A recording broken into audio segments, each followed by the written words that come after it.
Hi friends, easy ഗാർഡനിങ്ങിലേക്ക് സ്വാഗതം. ഞാൻ നീയ. ഇന്നത്തെ വീഡിയോ റോസ് കെയർ വീഡിയോ ആണ്. അതായത് നമ്മുടെ പഴയ കുറേ റോസുകളുണ്ടായിരുന്നു, എല്ലാം നശിച്ചു പോയി. അപ്പോൾ അത് തീരെ പോയി എന്നാണ് ഞാൻ കരുതിയിരുന്നത്. അതെങ്ങനെ നമുക്ക് തിരിച്ചെടുക്കാമെന്നും അതുപോലെ തന്നെ പുതിയ റോസ് നമ്മൾ വാങ്ങിച്ചാൽ എങ്ങനെ നടണമെന്നുള്ളൊരു വീഡിയോ ആണ് ഇന്ന് ഞാൻ ചെയ്യാൻ പോകുന്നത്. വീഡിയോയിലേക്ക് കിടക്കാൻ മുൻപായിട്ട് ചാനൽ ഇതുവരെ നിങ്ങൾ സബ്സ്ക്രൈബ് ചെയ്തിട്ടുണ്ടെങ്കിൽ സബ്സ്ക്രൈബ് ചെയ്യാൻ മറക്കരുത്. തൊട്ടടുത്ത് കാണുന്നത് ബെൽ ഐക്കണിൽ ഓൾ എന്ന ഓപ്ഷൻ തന്നെ സെലക്ട് ചെയ്യാൻ മറക്കരുത് കേട്ടോ. അപ്പോൾ തുടക്കത്തിലെ ഈ റോസൊക്കെ കാണിച്ചപ്പോൾ നിങ്ങൾ കരുതുന്നുണ്ടാവും, ഇത് ആദ്യമായിട്ട് കാണുന്നവരാണെങ്കിൽ കരുതുന്നുണ്ടാവും, ഇതെന്താ ഇങ്ങനത്തെ റോസൊക്കെ എല്ലാം മുരടിച്ച് നിൽക്കുന്നല്ലോ, ഇത് ആരോഗ്യമൊന്നും ഇല്ലാത്ത കുറേ റോസ് അങ്ങിങ്ങായിട്ട് ഓരോ പൂക്കളെന്ന്. അപ്പോൾ ഇതിൻ്റെ കഴിഞ്ഞ സ്ഥിതി എന്തായിരുന്നു എന്ന് നിങ്ങൾ ആദ്യം ഒന്ന് കണ്ടു നോക്കണം കേട്ടോ. അപ്പം ഫസ്റ്റ് നമുക്ക് ഈ റോസൊക്കെ നിറയെ പൂക്കൾ തന്നുകൊണ്ടിരുന്നതായിരുന്നു. അപ്പോൾ അതിന് കുറച്ച് കാര്യങ്ങളൊക്കെ സംഭവിച്ചു. അതിന് ശേഷം അത് ഫുള്ളൊരുമാതിരി പോയതായിരുന്നു കേട്ടോ. അതിൻ്റെ ആ ഒരു ഇതിന് തൊട്ട് മുമ്പ് ഈ ഒരു രീതിയിലായി കിട്ടിയതിന് മുമ്പുള്ള അവസ്ഥ എന്താണെന്ന് നിങ്ങളൊന്ന് കണ്ടു നോക്കുക. ഇത് കണ്ടോ, അത് ഈ രീതിയിൽ നിന്ന റോസുകളൊക്കെയാണ് ഇതുപോലൊന്ന് ആയി കിട്ടിയത് കേട്ടോ. ഇപ്പം മുമ്പേ കാണിച്ച രീതിയിലൊന്ന് ആയി കിട്ടിയത്. കാരണം ഇത് മൊത്തത്തിൽ പോയതായിരുന്നു. എന്തെല്ലാം ചെയ്തിട്ടും തിരിച്ച് കിട്ടുമെന്ന് വിചാരിച്ചില്ല. അവസാനം കുറച്ച് കാര്യങ്ങളൊക്കെ ചെയ്തു.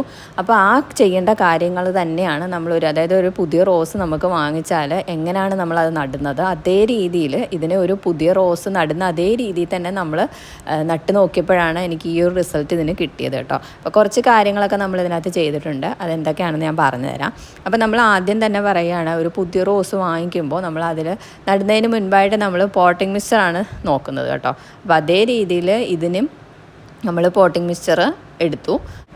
മണ്ണ്, മണൽ, ചാണകപ്പൊടി, വേപ്പിൻ പിണ്ണാക്ക്, പിന്നെ എല്ലുപൊടി, ഇത്രയാണ് നമ്മൾ എടുക്കുന്നത്. അതുപോലെ തന്നെ സോയിൽ ട്രീറ്റ് ചെയ്യേണ്ടത് എങ്ങനെയാണെന്ന് നമ്മൾ പുതിയൊരു ചെടി വാങ്ങിക്കുമ്പോൾ സോയിൽ ട്രീറ്റ് ചെയ്യേണ്ടത് എങ്ങനെയാണെന്ന് മുമ്പ് ഞാൻ വീഡിയോ ചെയ്തിട്ടുണ്ട്. അപ്പം ഒരു 10-15 ദിവസത്തിന് മുമ്പെങ്കിലും നമ്മൾ ആ ഒരു രീതിയിൽ ചെയ്തിട്ടിരിക്കണം കേട്ടോ. കുറഞ്ഞത് ഒരു 10 ദിവസമെങ്കിലും ഇങ്ങനെ ചെയ്തിട്ടിരുന്ന മണ്ണിലായിരിക്കണം നമ്മൾ ഈ ഒരു ചെടി നടുന്നത്. അതായത് പുതിയ ചെടി കൊണ്ടുവന്നാലും ഈ പോയ ചെടി നടുന്നതായാലും ആ ഒരു രീതിയിലുള്ള ഇതിനകത്ത് നടുക. അപ്പം നമ്മൾ പുതിയ ചെടി റോസ് ആണെങ്കിൽ അതിനകത്തുനിന്ന് നഴ്സറിയിലെ മണ്ണല്ലേ, അപ്പോൾ ഒരു കുറച്ച് മണ്ണ് കളയുക കേട്ടോ. കുറച്ച് മണ്ണ് കളഞ്ഞ ശേഷം വേണം നമ്മൾ ഈ ഒരു പോട്ടിംഗ് മിക്സറിനകത്തേക്ക് നട്ടു കൊടുക്കാൻ. അപ്പോൾ അതേ രീതിയിൽ ഈ പോയ റോസും ഞാൻ നട്ടു കൊടുത്തിരുന്നതാണ്. നട്ടു കൊടുത്ത ശേഷം നമ്മളതിനകത്ത് വേണ്ടാത്ത ഇലകളും കാര്യങ്ങളൊക്കെ ഉണ്ടെങ്കിൽ അതൊന്ന് കട്ട് ചെയ്ത് കൊടുക്കുക. അതിപ്പം പുതിയ റോസിനകത്താണെങ്കിലും കുറച്ച് ഇലകളൊക്കെ ഒന്ന് കട്ട് ചെയ്ത് കൊടുക്കുക കേട്ടോ.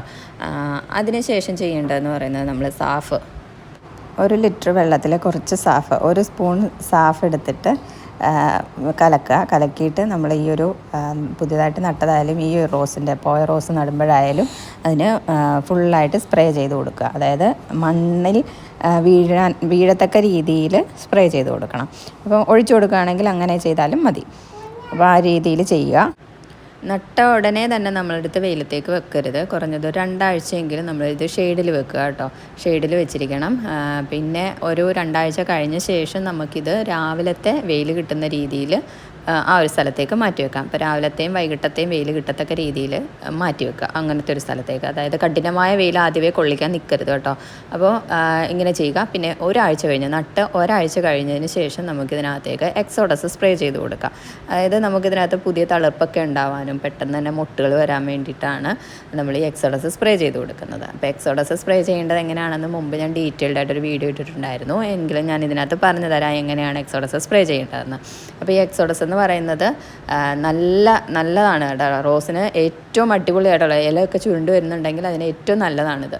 അപ്പം ഇത് എടുക്കേണ്ടത് എങ്ങനെയാണെന്ന് ചോദിച്ചാൽ 2 ml 1 ലിറ്റർ വെള്ളത്തിൽ 2 ml നമ്മൾ ഒഴിച്ചു കൊടുക്കണം. 1 ലിറ്റർ വെള്ളത്തിൽ 2 ml ആണ് ഒഴിച്ചു കൊടുക്കേണ്ടത് കേട്ടോ. അപ്പം ആ ഒരു അളവിൽ നമുക്ക് എത്രത്തോളം വേണമെന്ന് വെച്ചാൽ അതനുസരിച്ചിട്ട് എടുത്തിട്ട് ഇത് നന്നായിട്ടൊന്ന് മിക്സ് ചെയ്ത ശേഷം നമുക്കിത് സ്പ്രേ ബോട്ടിലേക്ക് ആക്കുക. എന്നിട്ട് നമുക്കിത് റോസിലെല്ലാം ഫുള്ളായിട്ട് സ്പ്രേ ചെയ്ത് കൊടുക്കാം. ഇത് കഴിഞ്ഞിട്ട് പിന്നെയും ഒരാഴ്ച കഴിയുമ്പോൾ, അതായത് നട്ടിട്ട് 2 ആഴ്ച ആകുമ്പോഴത്തേക്ക് നമുക്ക് അടുത്തത് സ്പ്രേ ചെയ്ത് കൊടുക്കുന്നതാണ് ബിവേറിയ എന്ന് പറയുന്നത്. അപ്പോൾ ഈ ഒരാഴ്ച കഴിയുമ്പോഴത്തേക്ക് എക്സോഡസൊക്കെ സ്പ്രേ ചെയ്ത് കൊടുത്ത് കഴിയുമ്പോഴത്തേക്ക് നമുക്ക് നല്ല തളിർപ്പും ഇലകളും ഒക്കെ വന്നു തുടങ്ങും. അപ്പോൾ ഇതിൽ എന്തെങ്കിലും തരത്തിലുള്ള കീടങ്ങളുടെ അറ്റാക്ക് ഉണ്ടെന്നുണ്ടെങ്കിൽ, അതായത് ഇപ്പോൾ മിലിബഗ്സ് ആയാലും എന്തെങ്കിലും തരത്തിലുള്ള വെള്ളീച്ച ഇങ്ങനത്തെ ഇതിൻ്റെയൊക്കെ ശല്യങ്ങൾ ഉണ്ടാവാതിരിക്കാൻ വേണ്ടിയിട്ടാണ് നമ്മൾ ബിവേറിയ സ്പ്രേ ചെയ്ത് കൊടുക്കുന്നത്. ഇതിൻ്റെ ഒരളവെന്ന് പറയുന്നത് 5 ml ആണ് 1 ലിറ്റർ വെള്ളത്തിലെടുക്കുന്നത്. എക്സോഡസ് നമ്മൾ 2 ml ആണ് എടുക്കുന്നത് കേട്ടോ. ഇത് 5 ml ആണ് 1 ലിറ്റർ വെള്ളത്തിലെടുത്ത് നമ്മൾ സ്പ്രേ ചെയ്ത് കൊടുക്കുന്നത്. അപ്പോൾ ഈ ഒരു രീതിയിൽ ബിവേറിയൻ സ്പ്രേ ചെയ്ത് കൊടുക്കുക. അപ്പോൾ ആദ്യം നമ്മൾ നട്ടു കൊടുത്തതിന് ശേഷം സാഫ് സ്പ്രേ ചെയ്ത് കൊടുത്തു. ഒരാഴ്ച കഴിഞ്ഞ് എക്സോഡസ് സ്പ്രേ ചെയ്ത് കൊടുത്തു.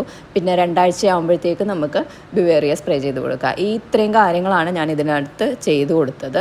അതുകൊണ്ട് തന്നെ എനിക്ക് നല്ല റിസൾട്ട് കിട്ടി കേട്ടോ. നമ്മുടെ ആ ഒരു പോയ റോസുകളൊക്കെ, കമ്പ് മാത്രമായി നിന്നിരുന്ന റോസുകളൊക്കെ അതാ ഒരു തിരിച്ച് കിട്ടിയിരിക്കുകയാണ്. പക്ഷേ പഴയ ഒരു ആരോഗ്യം നമുക്ക് കിട്ടിയിട്ടില്ല. റോസിനൊന്നും പഴയ ഒരു ആരോഗ്യം കിട്ടിയിട്ടില്ല. എന്നാൽ പോലും ആശ്വാസമുണ്ട്. അതായത് തിരിച്ചിത് കിട്ടിയല്ലോ എന്നുള്ളൊരു സന്തോഷമുണ്ട്. ഇനി ഇതിനെ നമുക്ക് എങ്ങനെയെങ്കിലും ഒന്ന് നല്ല രീതിയിലാക്കി എടുക്കണം എന്നാണ് അടുത്ത ഒരു ലക്ഷ്യം എന്ന് പറയുന്നത് കേട്ടോ. അപ്പോൾ നമ്മൾ പുതിയൊരു റോസ് വാങ്ങിക്കുമ്പോഴും ഇതേ രീതിയിൽ തന്നെയാണ് നടുന്നത് കേട്ടോ. പിന്നെ ആകെ ചെയ്യേണ്ട ഒരു കാര്യം എന്ന് പറയുന്നത് നമ്മൾ മണ്ണ് കുറച്ച് കളഞ്ഞിട്ട് നടുക എന്നുള്ളതാണ്. അപ്പോൾ ഇത്രയും കാര്യങ്ങൾ ചെയ്താൽ മതി. നിങ്ങൾക്ക് പോയിട്ടുണ്ടെങ്കിൽ റോസ് പന്നലായി പോകാറായി നിൽക്കുന്ന റോസാണെങ്കിൽ നിങ്ങൾക്ക് തിരിച്ച് കിട്ടും. മെയിനായിട്ട് ശ്രദ്ധിക്കേണ്ടത് പോട്ടിംഗ് മിക്സ്ചറാണ്. പിന്നെ അതിനുശേഷം നമുക്ക് വളങ്ങളൊക്കെ സമയത്തിന് ഇട്ട് കൊടുക്കാം കേട്ടോ. ഇത്രയും ഒരു 2-3 ആഴ്ചയിൽ നമുക്ക് വലിയ വളങ്ങളോ കാര്യങ്ങളോ ഒന്നും കൊടുക്കേണ്ട ആവശ്യമില്ല. നമ്മൾ ആദ്യം തന്നെ പോട്ടിംഗ് മിക്സ്ചർ ആദ്യത്തെ 1 മാസം തന്നെ വളങ്ങളൊന്നും കൊടുക്കേണ്ട കാര്യമില്ല. പോട്ടിംഗ് മിക്സ്ചറിനകത്ത് നമ്മൾ ആവശ്യത്തിന് വളങ്ങൾ ഇട്ടിട്ടുണ്ട്. പിന്നെ നമ്മളിപ്പോൾ ഈ ഫംഗിസൈഡും പെസ്റ്റിസൈഡും ഒക്കെ സ്പ്രേ ചെയ്ത് കൊടുത്തിട്ടുമുണ്ട്. അപ്പോൾ ആ ഒരു കാര്യങ്ങളിലൊക്കെ നിന്നാൽ മാത്രം മതി. പതുക്കെ നമുക്കിതിനെ വളർത്തിയെടുക്കാം. ബാക്കി കാര്യങ്ങളൊക്കെ ചെയ്തു കൊടുക്കാം. അപ്പോൾ ഇത്രയുള്ള വീഡിയോ. ഇന്നത്തെ വീഡിയോ ഇഷ്ടപ്പെട്ടെങ്കിൽ ലൈക്ക് ചെയ്യുക, കമൻറ്റ് ചെയ്യുക, ഷെയർ ചെയ്യുക. ചാനൽ സബ്സ്ക്രൈബ് ചെയ്യാൻ മറക്കരുത്. അടുത്തൊരു വീഡിയോ ആയിട്ട് വീണ്ടും കാണാം.